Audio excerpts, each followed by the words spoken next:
आणि त्यांच्यावर जो अन्याय झालाय त्या अन्यायाच्या विरुद्ध न्याय मिळवण्यासाठी आज तुम्ही सर्व एकत्र आहात। आणि जसा एका लेकीच्या पाठीवर तुझ्या वडिलांचा हात असतो त्या सदैव तिच्या वडिलांचा हात तिच्या पाठीवर राहतो, तसाच तुमचा हात सदैव माझ्या पाठीवर राहू द्या। आणि जर आपण शिवरायांचे विचार आज जपले असते तर हा अन्याय झालाच नसता। आणि एक समाजसेवकाचा म्हणजे जसं माझ्या वडिलांची जी आज हत्या झाली ती झालीच नसती। माझी एकच प्रशासनाला एकच विनंती आहे की जे आरोपी आहेत त्यांना कठोरात कठोर शिक्षा झालीच पाहिजे। हात दिली लेकीने आणि संख्या आली लाखोने आज ही परिस्थिती झाली आहे।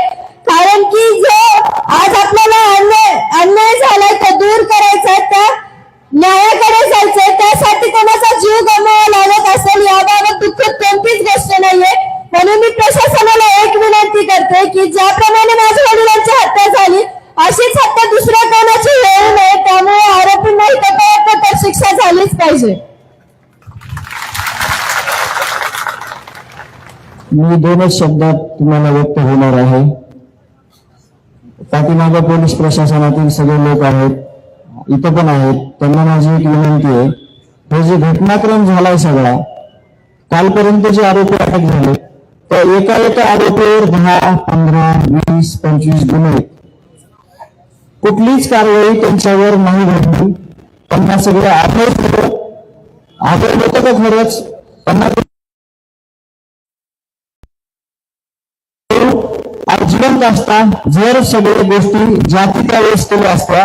आणि ही संघटित गुन्हेगारी बीड जिल्ह्यातील आहे आणि या संघटित गुन्हेगारीला जर कायमचा ताळेबंद करून एक महाराष्ट्राला आदर्श दाखवून द्यायचा असला तर माननीय मुख्यमंत्री साहेब, तुम्ही आम्हाला आश्वासन दिल्याप्रमाणे, तुम्ही अधिवेशनात बोलल्याप्रमाणे तुम्हाला आतापर्यंत सगळ्या गोष्टी जिल्ह्यातल्या जवळपास कळाल्यात।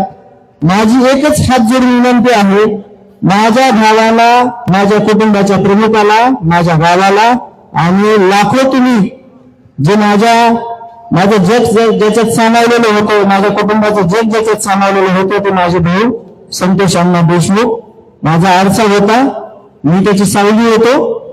त्या भावाला लवकरात लवकर न्याय द्या, नाही तर तुम्हाला सगळ्यांना न्याय देणं होत नसेल तर मला भाऊ आणून द्या।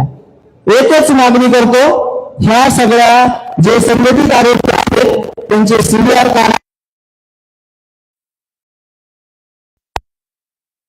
त्या सगळ्यांचे सीडीआर काढा, काय जितकी लाईन लागायची तेवढी लागू द्या, एकदाच दाखवून द्या असं की गुन्हेगारीला कुठेही कुणी पाठीराखण करत नाही।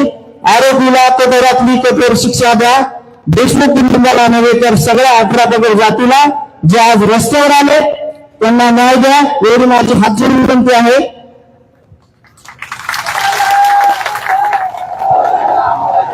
यानंतर एक महत्वाची सूचना आपल्या सगळ्यांसाठी, संघर्ष नेता मनोजदादा जरांगे पाटील कार्यक्रमाला आले होते, परंतु त्यांच्या घरी जवळचा नातेवाईक अचानक दुःखद निधन झाल्यामुळे ते अचानक आपल्या गावाकडे रवाना झाले। त्यांनी मोर्चात भेट दिलेली आहे, परंतु ते आज आपल्यात नाहीत, म्हणून आपल्याला या ठिकाणी मुद्दामी सूचना आहे।